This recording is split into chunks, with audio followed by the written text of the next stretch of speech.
ያው ባለፈው የ20 ሺህ ኮይን ሽልማት ጥያቄ አዘጋጅላችሁ ነበር። ያልተወዳደራችሁ ካላችሁ ቀጣይ ከዚህ በፊት የነበረው ቪዲዮ ላይ እየገባችሁ ተወዳደሩ። ሰላም ውድ የተከበራችሁ ቤተሰቦቼ እንዴት ናችሁ? ደህና ናችሁ ወይ? እኔ ደህና ነኝ አልሐምዱሊላህ። እናንተ እንዴት ናችሁ? እንዴት ነው ስራ? ፖፖ ላይቭ እንዴት ይዟችኋል? አዳዲሶች ሆስቶችም እንዴት ናችሁ? ፕላትፎርሙን እየተረዳችሁት ነው ወይ? እስኪ ሀሳብ አስተያየታችሁን ሁላችሁም ኮሜንት ላይ አስቀምጡልኝ። ያው ባለፈው የ20 ሺህ ኮይን ሽልማት ጥያቄ አዘጋጅላችሁ ነበር።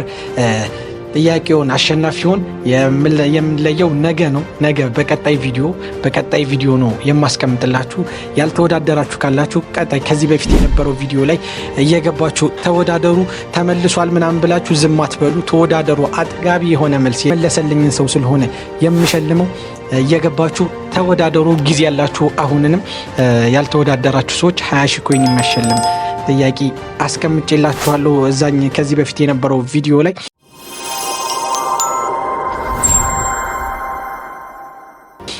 ያው በዛሬው ቪዲዮ ደግሞ ያው የትናንትናው ከዚህ በፊት የነበረው ቪዲዮና የዛሬው ቪዲዮ ተያያዥነት ያላቸው ቪዲዮዎች ስለሆኑ በደንብ ትኩረት ሰጥታችሁ ልትመለከቷቸው ይገባል። ፕሮፋይላችን ላይ ስላሉ ሴቲንጎች ነበር ስናወራ የነበረው። ትናንትና ግማሹን ተመልክተናል። ዛሬ ደግሞ ከታች ሪዋርድ ከሚለው ጀምሮ ሙሉን ሴቲንጎች በደንብ እናየዋለን። ሴቲንግ ላይ ገብታችሁ ማስተካከል ያለባችሁ ሴቲንጎች ምን ማስገባት አለባችሁ የሚለውን ነገር እንመለከታለን። ያው አካውንታችን ቢጠፋብን፣ ስልካችን ቢሰረቅብን እንዴት ማስመለስ እንዳለብን እነዚህን ነገራቶች ከሞላን በቀላሉ ማስመለስ ስለሚቻል ይሄ ቪዲዮ በጣም አስፈላጊ የሆነ ቪዲዮ ነው እና ተመልከቱት፣ በደንብ ተከታተሉ። ያው ዛሬ የምንመለከተው እንዳልኳችሁ ያው ከሪዋርድ እስከሚል ጀምሮ ሴቲንጎች ሙሉውን ሴቲንጎች እንመለከታቸዋለን። ስለዚህ ስክሪን ሪከርድ አድርጌ አስቀምጬላችኋለሁ። ሞር ስክሪን ሪከርዱ የማይታያችሁ ከሆነ ስልካችሁን ገልብጣችሁት እንደዚህ አድርጋችሁ ስልካችሁን ገልብጣችሁ ተመልከቱት። በደንብ ያስታውቃችኋል፣ ይታያችኋል። አስፍታችሁ ተመልከቱት ስክሪን ሪከርዱን ስትመለከቱት ማለት ነው። ያው ስለሚያንስ እንትኑ ስክሪን ሪከርድ ሲደረግ ለዩቲዩብ ሳይዙ ስለሚያንስ ዘወር ስልካችሁን ስትገለብጡት በደንብ ስለሚያሳያችሁ እንደዛ አድርጋችሁ በደንብ ተከታተሉት። ስክሪን ሪከርዱን ተመልክተን እንመለስ። ሰው አሁን የቀሩትን ሴቲንጎች ስናይ የምንጀምረው ከሪዋርድ ነው። ያው ሪዋርድ በወንድም በሴትም ዴይሊ ታስኮቻችን የምናይበትና የምናገኝበት ቦታ ነው። ያው ይሄ በሴት አካውንት ስለሆነ የከፈትኩት ያው የሴቶች ዴይሊ ታስኮች ብቻ ነው እዚህ ጋር ማሳየት ያዘው። ይሄን መስላል። ሁለተኛው ደግሞ የምናየው ራንክ ነው።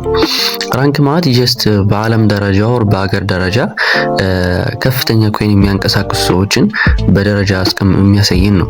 ጀስት በአለም ደረጃ ኮይንን በጣም የሚያንቀሳቅሱ ሰዎች በራንክ ያስቀምጣል፣ በደረጃ ያስቀምጣል። አንደኛ ሁለተኛ ያለ የሚያስቀምጥበት ቦታ ነው። ሁለተኛ ደግሞ ስቶር ነው። ሶስተኛ ማለት ስቶር ነው። ስቶር ደግሞ ያው መገበያ ነው። ብዙ ነገራቶች የምንገዛበት ለምሳሌ የፓርቲ ባክግራውንዶች፣ አቫታሮች፣ የተለያዩ መኪናዎች ማንቀሳቀሾች ከአንድ ቤት ወደ አንድ ቤት የምንገባበት ለምሳሌ መኪናዎች፣ መዋቢያዎች ምናምን አይነት ነገራቶች የምናገኝበት ቦታ ነው። ያው ስቶር ማለት ባጭሩ ይህን አይነት መልክ ይዞ የሚመጣው። ሌላ ነገር ደግሞ የምናየው ስለ ኢንቫይት ነው። ኢንቫይት ያው እሱ ራሱን የቻለ ቪዲዮ ሰራላችኋለሁ። ኢንቫይት ያው አንድ ሰው ኢንቫይት ስታደርጉ እንዴት ነው ከአንድ ሰው $14 እንዴት ነው ልታገኙ የምትችሉት የሚለውን ነገራቶች እሱን የራሱን የቻለ ቪዲዮ ነው ሰራላችሁ። ያው ህግም ስላለው መከተልና ማወቅ ያለባችሁ ነገራቶች ስላሉ እሱም በሌላ ቪዲዮ ላይ ማሳያችሁ ይሆናል ማለት ነው። ሌላ ነገር ደግሞ ምንድነው የምናየው ስለ ፋን ክለብስ ነው። ፋን ክለብስ ማለት ያው ገዳፊ እንደማለት ነው። እናንተን ማን እንደምትገድፉ ተገዳፊያችሁ ማን እናንተን እንደገደፈ የምታዩበት ቦታ ነው። አንድ ሰው ለመገደፍ ያው 100 ኮይን ነው የሚጠይቃችሁ። ፋን ክለብ ስትመዘገቡ አጋጥሟችሁ ከሆነ 100 ኮይን እንትን ይላችኋል። ሌላ ምንም አይነት ጥቅም የለውም። ጀስት ገዳፊና ተደጋፊ የሚባል ነገር አለ። እሱ ነው እንጂ ሌላ ምንም የሚጠቅም የሚጎዳም ነገር የለም ማለት ነው። ይሄን ይመስላል። ሌላ ደግሞ የቀረ ነገር ኦኬ ሌላኛው ደግሞ አውቶን ወይም ፌስ አውቲኬሽን የምንሰጥበት ቦታ ነው። UTH የሚለዎች በሰማያዊ ቲክ የተደረገውን እሱ ላይ ያው የፊት አሻራ እንዴት መስጠት እንዳለብን የፊት አሻራ እንደሚሰጥና የስልክ ቁጥራችን የምናገኝበት ቦታ ነው። እሱ በመጀመሪያ ቪዲዮ ላይ አውርተናል። ከታች የቀሩትን ዋና ዋና ፖይንቶች ነው ማሳያችሁ። ከላይቭ ዳታ፣ ሄልፕ ሴንተር፣ ማይ ኤጀንሲ፣ ሴቲንግ ውስጥ ደግሞ ማስተካከል ያለብን ነገራቶች ስላሉ በዋናነት ማሳያችሁ ነገር ቢኖር እሱ ውስጥ ነው። እሺ ከመጀመሪያ ጀምሮ ስንጀምር ከላይቭ ዳታ ምንድነው? ላይቭ ዳታ ጀስት እስከዛሬ አጠቃላይ የዳታ ኦር የላይቭ ዲዩሬሽን የተቀመጠበት ሰዓት ምን ያክል እንደሆነ በዚህ በዳታ መልኩ ያስቀምጥልናል ማለት ነው። ፓርቲም ሆነም የላይቭ አጠቃላይ በቃ በእኛ ፋን ክለብ ሲተመዘገቡ ሰዎችም አሉ። የፒኬ ደግሞ ፒኬ ዳታችን እዚህ ማየት እንችላለን። ራንደም ፒኬ ከላይ ራንደም ፒኬ ይላል። ራንደም ፒኬ ምን ያክል እንዳሸነፍን ምን ያክል ስኮር እንዳደረግን ሴሽኖችን ማየት እንችላለን። በፍሬንድ በቲም ፒኬም ሲቀጥል ደግሞ የምናየው ሄልፕ ሴንተር ነው። ሄልፕ ላይ ያው የተለያዩ ችግሮች ሊያጋጥሙ ይችላል። የተለያዩ ነገራቶች መጠየቅ ማስተካከል የሚፈልጉ ነገር ካለ በ24 ሰዓት ውስጥ የሚመልሱልን ሄልፕ ሴንተሮች ናቸው። እሱ ውስጥ ገብተን የፈለግነው ነገር አካውንታችን ላይ ከሆነ ችግሩ ላይቭ ስትሪማችን ኦር ሪቻርጅ ላይ ከሆነ ምን እናደርጋለን? ጀስት ሜሴጅ ፊድባክ ላይ ገብተን መጠየቅ እንችላለን። የተለያዩ ነገራቶች ሊኖሩ ይችላሉ።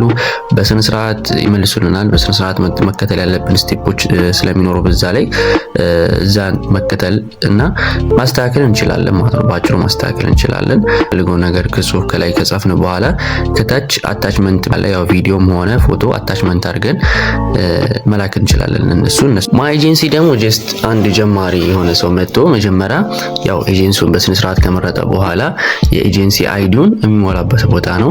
ያው ኤጀንሲ አይዲ እንዴት እንደሚሞላ ለማታውቁ ልጆች ያው ኤጀንሲ ከሆናችሁ በኋላ አዳዲስ ልጆች የእናንተን አይዲ ነው የሚሞሉት። የራሳችሁ እያንዳንዳችን የራሳችን አይዲ አለ። ለምሳሌ አሁን ይሄ የኔ አይዲ ነው። ከታች የኔን ስም ያመጣል። ከዛ ፕሊዝ ኢንተር ኤጀንት አይዲ የሚል ይመጣል። እሱን ነክቼ ኮንፎርም ስለው በእንደዚህ አይነት ፔጅ ኮንግራ ይላችኋል ማለት ነው። ከዛ በኋላ ያ ልጅ ኦር ያ ሰው ተመዝግቧል በእናንተ ስር ማለት ነው። ኤጀንሲዎች ይሄን ለእናንተ ይጠቅማል። ሌላ ነገር ደግሞ ያው ምንድነው የምናየው ሌቭል ነው። ከአሁን በፊት ማውርተናል። ሌቭል ላይ የኛን ውልዝ ሌቭል ወደ ቀጣዩ ሌቭል ለመሻገር ምን ያክል ፖይንት እና ምን ያክል ኮይን እንደሚያስፈልገን እና ላይቭ ስትሪም ሌቭላችን ደግሞ በምን ያክል ፖይንት ወደ ቀጣዩ ሌቭል እንደሚሄድ በደንብ አድርገን ያየን ይኖራል ፓርት 1 ላይ ማለት ነው። ይሄን ያክል ይመስላል። ሌላኛውና ዋነኛው ነገር እዚህ ጋር አሁን ማስተካከል ያለብን ነገር ሴቲንግ ውስጥ ያለው ነገር ቢኖር ወሳኙ ነጥብ ብዬ የማስበው ማስተካከል ያለብን ከላይ ያለው እንደምታዩት ምን አለ አካውንት ኤንድ ሴኩሪቲ የሚል አለ። አካውንት ኤንድ ሴኩሪቲ የሚል አለ። በእርግጥ የተለያዩ ሴቲንጎች አሉ። የተለያዩ አካውንት ሴኩሪቲ ፓስወርድ የሚል አለ። የተለያዩ ነገራቶች እዚህ ውስጥ ገብተን ቼክ ማድረግ እንችላለን። ግን በዋናነት አሁን የማሳያችሁ ነገር ቢኖር ስለ አካውንት ኤንድ ሴኩሪቲ ነው። እንደሚታያችሁ ሴኩሪቲ ሌቭል ምንድነው ማለት ያዘው ሎ ይላል። እሺ ይሄንን እንዴት ነው ማስተካከለው? እንዴት ነው ይሄንን ሃይ የማደርገው? ይሄ ለምንድን ነው የሚያስፈልጉ መሰላችሁ? አካውንት ሴኩሪቲ ወሳኝነቱ እዚህ ጋር ነው። አካውንታችን መጀመሪያ ቪዲዮ ላይ እንዳልኳችሁ ቢሰረቅ ወር ቢጠፋ ማስመለስ የምንችልበት መንገዶች ናቸው። እንዴት ነው እናስመልሰው? እዚህ ጋር እንደሚታያችሁ ከሆነ አሁን ይሄ በጣም ሎኑ አደጋ ላይ ያለ አካውንት ነው። ስለዚህ ባይንድ ማድረግ ያለብን ኦር ማስተካከል ያለብን ነገራቶች አሉ። አንደኛ ፓስወርድ ሞዲፊኬሽን። ፓስወርድ ሞዲፊኬሽን ማለት የራሱ የፖፕ ፓስወርድ ማለት ነው። የራሱን የፖፕ ፓስወርድ የምናስገባለት ማለት ነው። በስልክ ቁጥር፣ በአይዲ፣ በኢሜል ስንገባ የምናስገባለት ይሆናል። ሁለተኛ ነገር ደግሞ ፎን ነምበር ነው። ስልክ ቁጥር እናስገባለታለን። ኢሜል አድሬስ ጉግል፣ ፌስቡክ ምናስገባለት ይሆናል ማለት ነው። ይሄን እነዚህ ነገራቶችን ባይንድ ካገናኘናቸው በማንኛውም አጋጣሚ እንኳን ስልካችን ቢጠፋ ኦር አካውንታችን ማስመለስ የምንችል ይሆናል። ይሄን እነዚህ ነገራቶች ባይንድ ካደረግን በኋላ አካውንታችን እንዴት እንደሚሆን ላሳያችሁ። ታያችኋል። አሁን ይሄ ሙሉ ለሙሉ ባይንድ የተደረገ አካውንት ነው። ሶ ወደዚህ ነው የሚቀየረው። ያው ቤተሰቦቼ የዛሬውን ሪከርድ እንደተመለከታችሁት ነው። ሁላችሁም እያንዳንዳችሁ አካውንታችሁን እንደዚህ ሀይ ልታረጉት ይገባል፣ ግዴታ ነው። ሁላችሁም እንደዛ አድርጉ፣ ወደፊት የሚፈጠረው ስለማይታወቅ ማለት ነው። ስለዚህ የዛሬው ቪዲዮ ይህን ይመስል ነበር። በቀጣይ ቪዲዮ ተጨማሪ ኮይኖችን ተጨማሪ ፖይንቶችን ስለ ኢንቪቴሽን ስለ ቪአይፒ ሞር ስለ ፋየርወርክ ምናምን በደንብ አድርጌ ግልጽ አድርጌ አስቀምጥላችኋለሁኝ። ያው ሽልማቱ እንዳለ ነው፣ የ20 ሺህ ኮይኑ ሽልማት እንዳለ ነው፣ አሁንንም አልተቋረጠም። ሁላችሁም እየገባችሁ እዛኛው ቪዲዮ ላይ መመልከት ትችላላችሁ ማለት ነው። ሁላችሁም ተወዳደሩ። ለሁላችሁም መልካም እድል ብያለሁኝ። ያው የዛሬው ቪዲዮ ይህን ይመስል ነበር። በቀጣይ ቪዲዮ እስከምንገናኝ ድረስ ሁላችሁንም ሰላማችሁን ያብዛልኝ ብያለሁ። ሰላም ሁኑልኝ።